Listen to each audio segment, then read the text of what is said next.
Hello students, welcome to online classes from KV Rai Academy. I am Arun Pandey. I am going to discuss class 7 subject science chapter 1, and the name of the chapter is nutrition in plants. So inside the chapter nutrition in plants, today in this video I am going to describe importance of photosynthesis and heterotrophic nutrition in plants. So first of all, I am going to describe importance of photosynthesis. So to understand importance of photosynthesis, there will be two conditions. So one condition is that imagine in your mind, think in your mind that what happens to life on earth.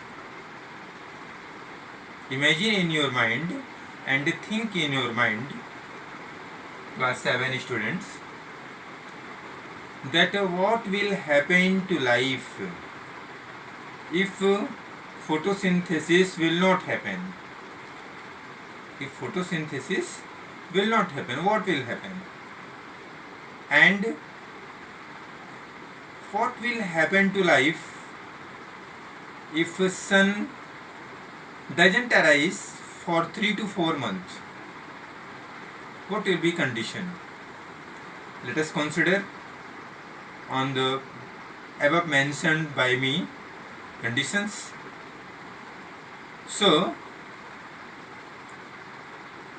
there would be no food available in both the conditions. Photosynthesis will not happen if sun will not arise for 3 to 4 months. Then food will not available for the entire earth. Then life will not possible. Food will not available, then life will not possible. Then in the absence of food, the survival of living organism will not be possible, as all organisms are directly or indirectly depend on plants for their food and depend on sun for the ultimate source of energy. So after this, oxygen which is a byproduct of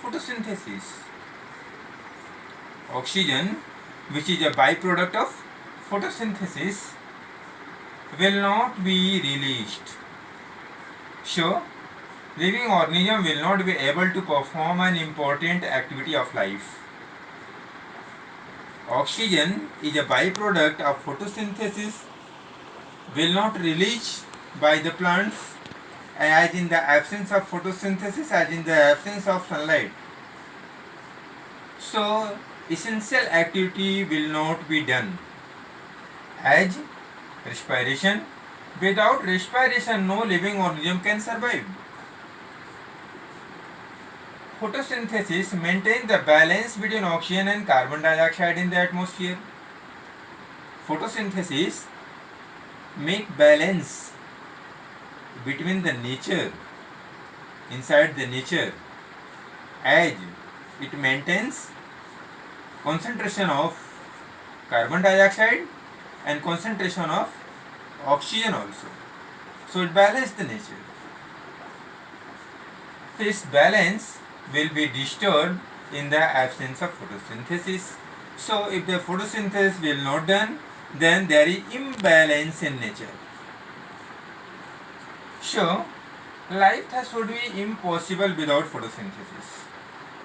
Similarly, if the sun does not rise at all for few months, for 3 to 4 months, sun will not rise. Photosynthesis will not take place in the absence of solar energy, because this is the raw material for the photosynthesis, radiant energy, solar energy.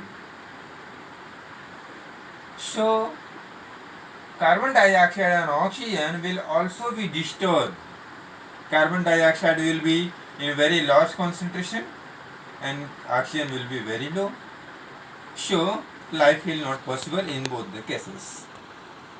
So after explaining photosynthesis, importance of photosynthesis, now I am going to describe about heterotrophic nutrition in plants. So let us see heterotrophic nutrition in plants. So far we have learned about autotrophic nutrition. So far we have learned about autotrophic nutrition, which is commonly found in green plants. I saying means autotrophic nutrition is commonly found in green plants. There are, however, some plants which cannot prepare their own food. Some plants which cannot prepare their own food, so they are falls in the category of heterotrophic nutrition. So the leaves in these plants don't contain chlorophyll.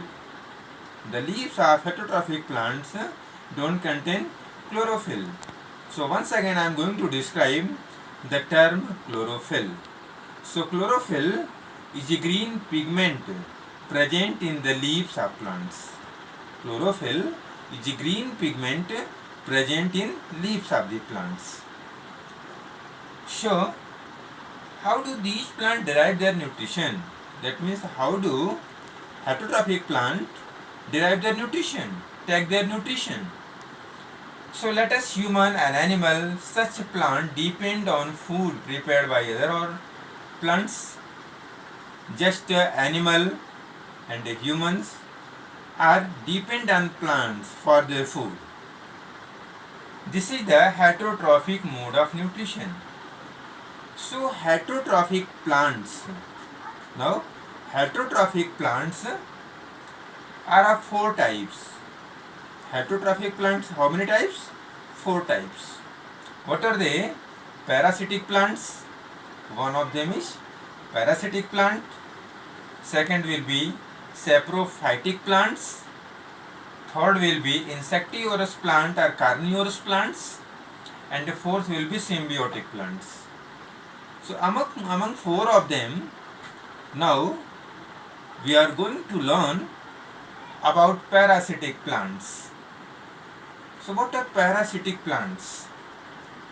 The non-green plants which are live on the other living organism and obtain their food from them are called parasitic plants.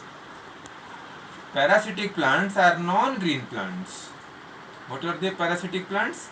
Parasitic plants are non-green plants, live on the other plant for their food, for their nutrition, are called parasitic plant.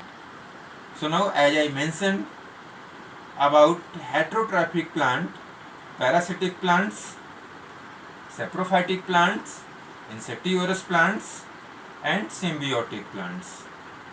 So all these types of plant you learn in my next video. So I think that this much enough. Thanks.